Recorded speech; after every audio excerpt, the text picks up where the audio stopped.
আপনার এই 2 মিটার যে আছে এই 2 মিটারে নিউট্রাল কমন করা। এই দেখেন এটার মধ্যে ওই লাফাচ্ছে, এটার মধ্যে ওই লাফাচ্ছে।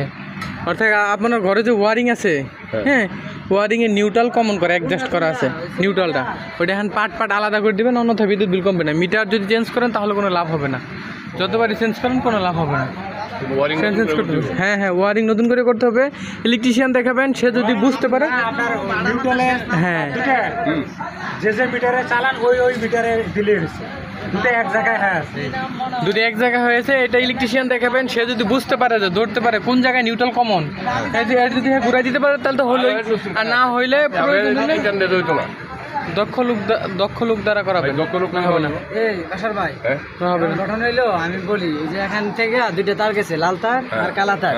এই কালা তারটা যদি আরেকখান থেকে বাইপাস করে নেয়, মনে করেন এই লালটা গেতেছে ঠিকই, কিন্তু কালাটা অন্য জায়গায় গেতেছে।